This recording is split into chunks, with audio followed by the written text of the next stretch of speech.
अस्सलामुअलैकुम। आज हम एक नहायत ही अहम और मोस्ट इम्पॉर्टेंट टॉपिक पे बात करेंगे। इस टॉपिक का नाम है डायबिटीज़ मेलाइटस। हम कैसे कह सकते हैं कि ये पेशेंट डायबिटीज़ का है? क्या हम उसमें कौन कौन से साइन देखते हैं और हम कौन कौन से इलामात उसके अंदर चेक करते हैं और इसके अलावा कौन कौन से इन्वेस्टिगेशन करते हैं जो कि हमें बताता है कि एग्जैक्टली इसका शुगर लेवल हाई है और ये डायबिटीज़ का पेशेंट है, या ये डायबिटीज़ का पेशेंट है या ये प्री डायबिटीज़ का है। और अगर पेशेंट डायबिटीज़ का हो तो ऐसे पेशेंट की हमने कौन कौन सी ट्रीटमेंट करनी है। इसके अलावा अगर हम उसकी ट्रीटमेंट नहीं करते तो उसकी कॉम्प्लिकेशन क्या क्या हो सकती है। मज़ीद डायबिटीज़ के टाइप्स कौन कौन से हैं। तो यही वो तमाम सवालात है जिसके बारे में हमने जवाबात देने हैं। और लास्ट में हमने डायबिटीज़ के ड्रग्स के बारे में भी बात करनी है। लेकिन इससे पहले आपको एक बात बताऊं कि आपने आखिर तक हमारे साथ इस वीडियो को देखनी है ताकि आपको मुकम्मल तौर पर सही तरीके से आगाही मिल सके डायबिटीज़ के बारे में।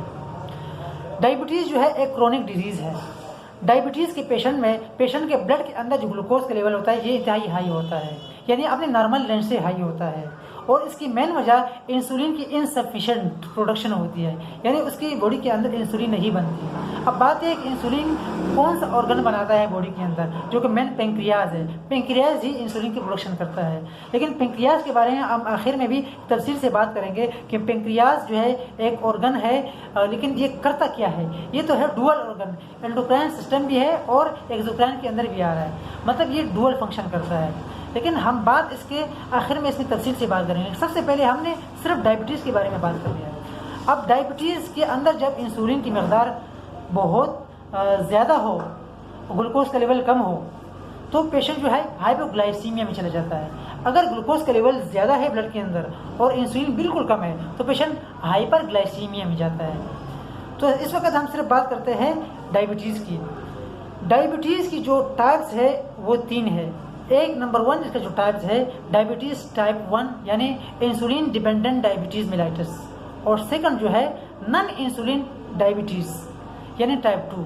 जो नॉन इंसुलिन डायबिटीज़ मेलाइटस है ये टाइप 2 है, और तीसरा जो है जेस्टेशनल डायबिटीज़।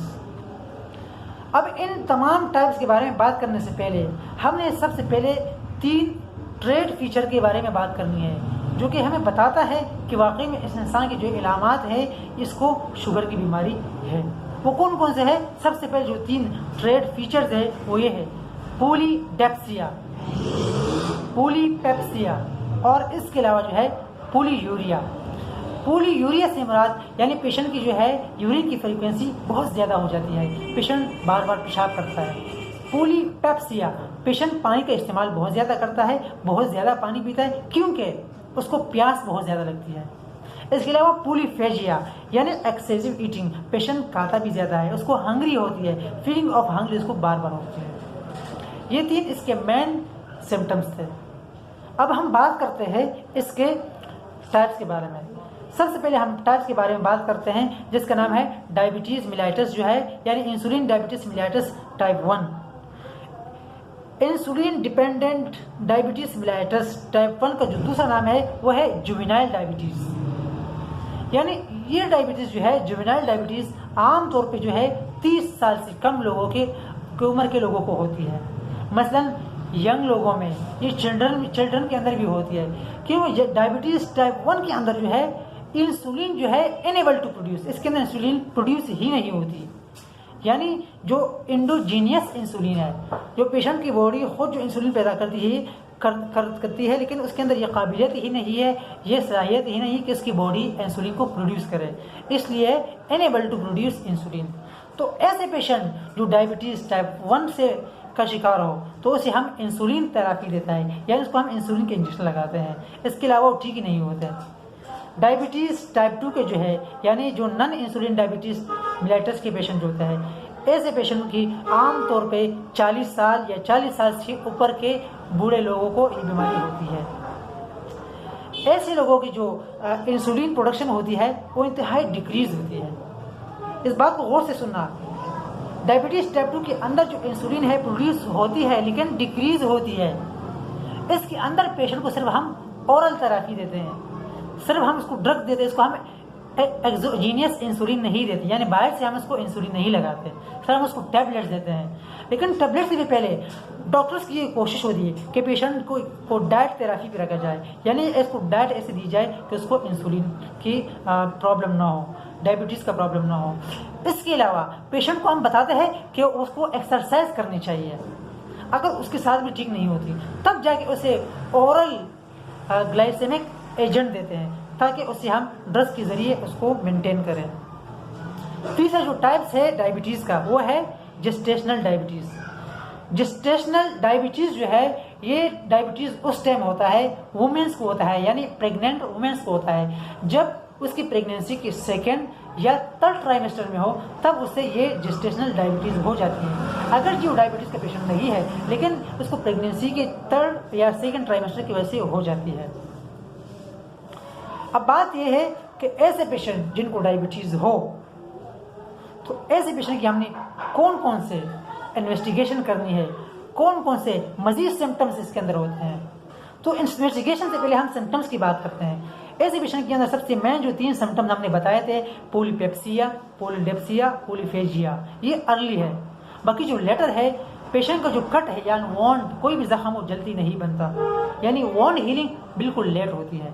पेशेंट के हाथ में, पाँव में, फिंगर में नमनेस होती है, क्रैम्पिंग होती है, वीकनेस होती है, ब्लड विजन होती है, पेरिस्थेजिया होती है पेशेंट को।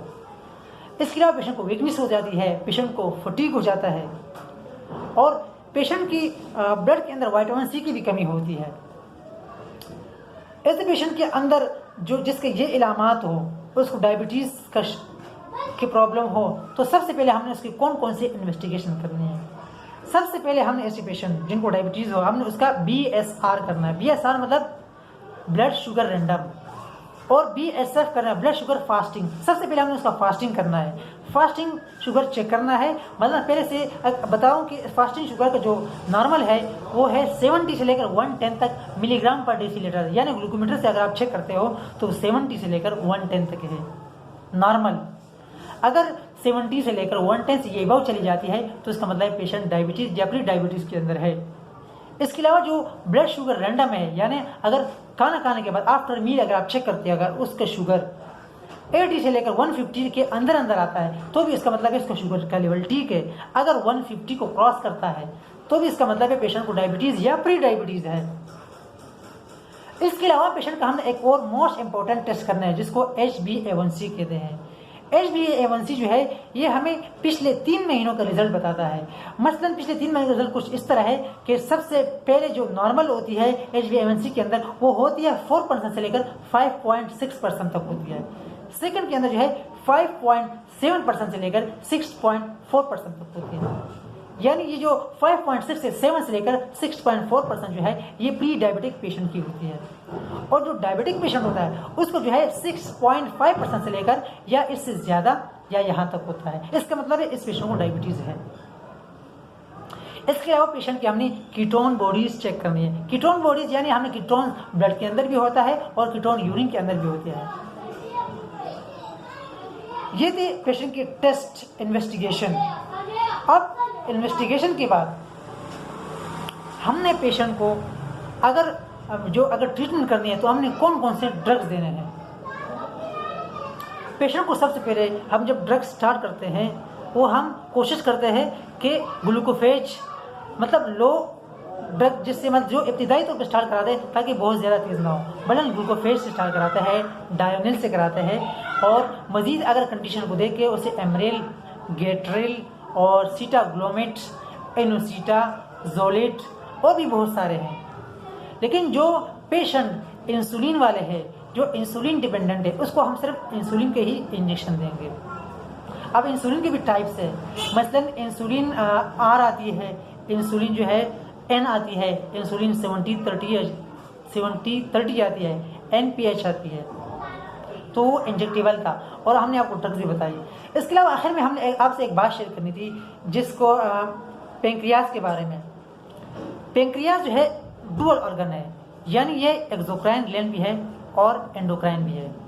एक्सोक्राइन के अंदर ये पेंक्रियाटिक जूस की प्रोडक्शन करती है, यानी जो पेंक्रियाटिक जूसेस होती है ये हमारे स्मॉल इंटेस्टाइन तक आती है।